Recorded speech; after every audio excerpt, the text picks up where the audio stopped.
Greetings. Hope you're doing well. I want to reply to a comment that was left on my video. It's very interesting. I would share the screen straight away so you can see what we are dealing with.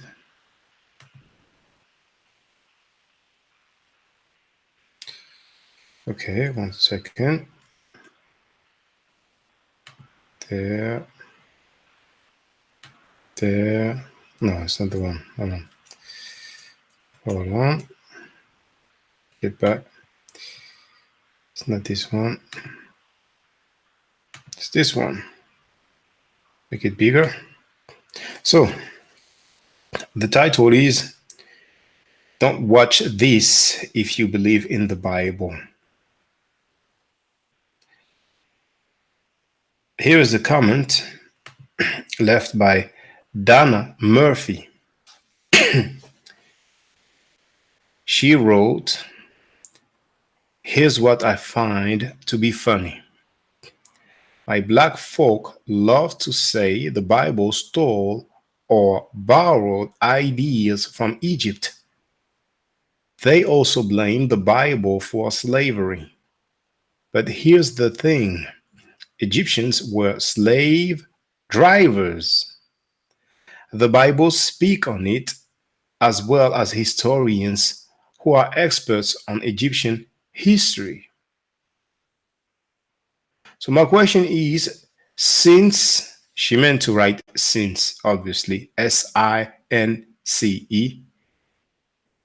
since my black Kemetic pushing people insist on saying the Bible stole the good stuff from Egypt, such as the 42 laws of Kemet, isn't it safe to say that the Bible also stole its concept of slavery from Egypt as well? Come on, my brothers and sisters who buy into this Egyptian world view of so-called truth. You can't say the writers of the Bible only stole the good but created the bad concepts on their own. What I'm getting at is Egypt created and endorsed slavery before the Bible. And slavery, this evil act, was actually invented by Africans in Egypt, meaning our own people created an evil that the white man picked up on thousands of years later. Second point, some Egyptian pharaohs were into human sacrifices. Why didn't the writers of the Bible adopt that concept? My point is you can't pick and choose which concepts or ideas the Bible supposedly stole, borrowed from the Egyptians, and which ones were originated by the biblical writers themselves. If you're going to go down that road, you're going to have to accept both. I think she meant to write accept both. Also, you guys are going to have to stop hiding the evil side of Egyptian history. Dana Murphy, thank you very much for your comment. This is just a response. Oh, as a matter of fact, let me unshare the screen. This is not an attack. This is just a response. It's easier to me. It's easier for me to do it in video format. Unshare. Okay. So I want to address a few points that was said from the course there. All right. Now, she wrote, Egyptians were slave drivers. The Bible speaks on it as well as historians who are experts on Egyptian history. So the claim is that the Egyptians were slave drivers. I disagree with that claim. We are told only in this comment that the Bible speaks on it. The Bible is a book of theology. It's not a book about history. All right. But we are told, as well as historians who are experts on Egyptian history. Now, I'm curious. Please, Dana Murphy, let me know what experts you are talking about. As a matter of fact, when it comes to Egyptians being slave drivers, The primary thing that I would like to have is records, contemporaneous records during the time period that we are talking about. If we cannot have records, if you cannot provide or direct me to some records, which is totally fine, would you be so kind in directing me to some professors or doctors, whether they are experts on Egyptian history or experts on each history period, or no matter what field, no matter in what field they are experts, just professors, doctors, PhDs, idealistically, that would be the idea. That would be the best, because professors, PhDs, they are not the time to make crazy bold claims because they have peers, and most of the time they work at universities. And if they come and talk BS, their colleagues will laugh at them. Now we have some other people who claim to be scholars. They make all sorts of claims, but they don't have that peer pressure of fellow professionals or experts or doctors or PhDs. And whenever professors, PhD scholars, professionals, experts make claim, most of the time those claims are not based on their personal opinion or ideas, but on records, on data. So please, Donna Murphy, let me know what records, archaeological records, documents, primary source, primary evidence is documenting the ancient Egyptians being slave drivers. I've never heard of that.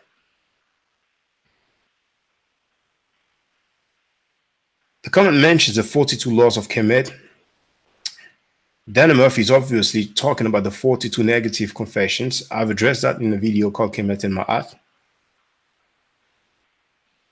Now, the concept of slavery being stolen from Egypt argument,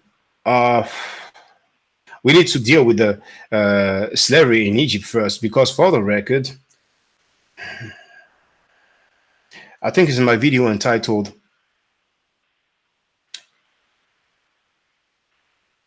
Lying Hebrew Israelites, and then it says something about historical archaeology or something, but I think I re-uploaded it not long ago, actually. So Ma'at Forever, youtube.com/Ma'at Forever. Ma'at is M-A-A-T, and then forever in one word. M-A-A-T Forever. And you can scroll through the videos. I think said that in that video that I showed a record of some Egyptians going on strike. Some Egyptians laborers going on strike. Can anybody picture a society or a state where slavery is in place, enforced, or the norm, or something normal, or something common, or something usual, but yet the laborers go on strike? I don't think it does match. The idea of people going on strike and people being enslaved at the same time, I don't think it does match.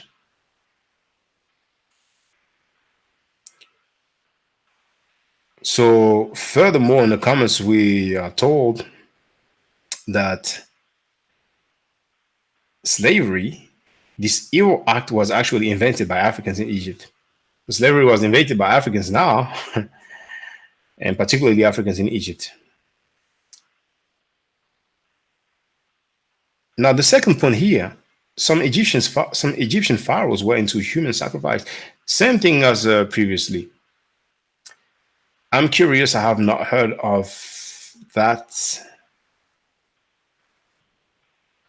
I think that I read about some symbolic burials, but if in a history of about 3,000 years, because Narmer or Mena or Menes or Many but most of the time, the name Narmer, Narmer, is the name most used. That pharaoh, that king who is known for having unified Upper and Lower Egypt, that's 3000 BC, 3100 BC, 3000 BC, more or less. The Empire of Egypt lasted until about 600 BC. So that's roughly 3,000 years. If in a history, if in an empire that lasted for 3,000 years, we have two instances of human sacrifices. Sorry, if we have two instances of human sacrifice, I think it's safe to say that this is not something habitual, that this is not something common, that this is not the norm. Let's not make a rule out of an exception. And that's about it. I want to thank you, Donna Murphy, because your comment was not disrespectful. Well, not towards me, at least. And it's good because very often I get some comments and people are just they are very rude or disrespectful. And usually I don't waste my time with that. So it's good. We can disagree without going at each other. So I think that my message was kind. I don't think it was, please don't take it as an attack. It's not an attack. I'm just replying. And that's about it. So, oh, as a matter of fact, you are welcome to join us today. Today is Sunday, June 23rd. So at 12 o'clock lunchtime, Eastern Standard Time, 12 o'clock EST, that's New York time, the live will start. That's in 2 hours, actually, because right now it is 4 p.m. in France, and it will be 6 p.m. in France. Live will start, and it will be 5 p.m. in England when the live will start. You are welcome to join us. You are free to type in the chat. You are free to call in via Skype, and the email address is kmtshaka@msn.com. Shaka Kemet at msn.com. Or you are free to join us on Google Hangouts Live. And if you provide me with an email address in the chat, I can send you the link and you can join us. So you have 3 ways to communicate with me, and we can talk about this or other things. It's fine. Definitely. You are welcome to join us. Thank you very much for your comment, and I wish you a good day. And I want to say Hotep Senut, Hena Senut. Okay, Hotep Senut, Hena Senut. Doa itu dua necero. And be safe. Hanku Jasinep.